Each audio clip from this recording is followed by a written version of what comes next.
పహల్గాం ఉగ్రదాడిలో రోజుకో ట్విస్ట్ తెరపైకొస్తోంది. ఉగ్రమూక పగడ్బందీగా ప్లాన్ చేసిన తర్వాతే అటాక్ చేసినట్లు ఎన్ఐఏ తేల్చింది.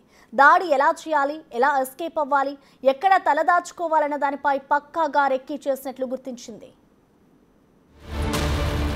పహల్గాం ఉగ్రవాదులు ఎక్కడ? 9 రోజులవుతున్నా దొరకని జాడ.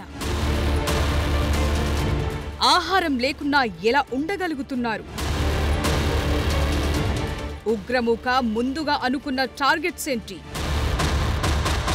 గంటలు గడిచిపోయాయి, రోజులు మారిపోయాయి, వారం కూడా పూర్తయింది.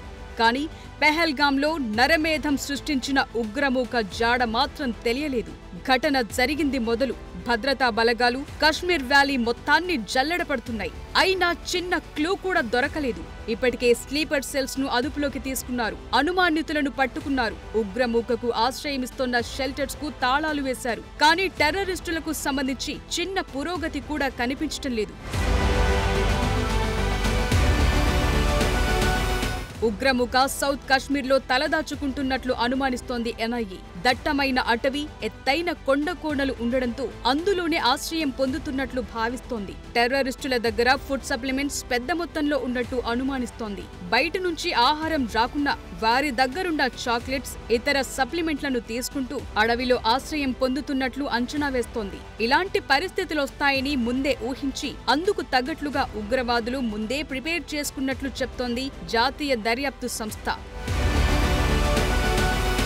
అయితే ఉగ్రమూక మొదటి టార్గెట్ బైసరన్ వ్యాలీ కాదు. అంతకు ముందు మరో 3 టూరిస్టు స్పాట్స్ లోకి రెక్కీ కూడా నిర్వహించినట్లు బలగాలు గుర్తించాయి. అరు వ్యాలీ, బేతబ్ వ్యాలీ, అమ్యూజ్మెంట్ పార్క్ లక్ష్యంగా దాడులకు ప్లాన్ చేసినట్టు నిర్ధారణకొచ్చాయి. ఏప్రిల్ 15న రెక్కీ కూడా నిర్వహించారని, అయితే ఆయా ప్రాంతాల్లో సెక్యూరిటీ ఫోర్స్ ఉండడంతో ప్లాన్ మార్చినట్టు అంచనాకొచ్చాయి.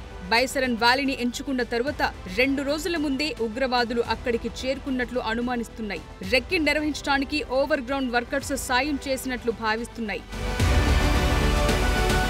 అయితే 4 కంటే ఎక్కువ మంది ఉగ్రవాదులు బైసరన్ వ్యాలీకి వచ్చినట్లు అనుమానిస్తోంది ఎన్ఐఏ. మొత్తం 4 ఆపరేషన్లో పాల్గొనగా మిగతా వారు కవర్ ఫైర్ కోసం వేచి ఉన్నట్లు భావిస్తోంది.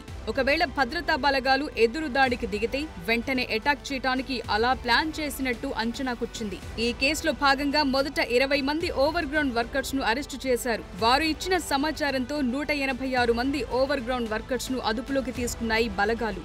మరోవైపు ఎన్ఐఏ చీఫ్ సదానంద దాటే పహల్గాం వెళ్లారు. బైసరన్ వ్యాలీ ఘటన దర్యాప్తుపై రివ్యూ చేశారు. ఇప్పటి వరకు 100 మందికి పైగా విచారించారు. ఇప్పటికే జమ్మూ కాశ్మీర్ పోలీసులు కేసు నమోదు చేయగా ఎన్ఐఏ కూడా కేసు రిజిస్టర్ చేసింది.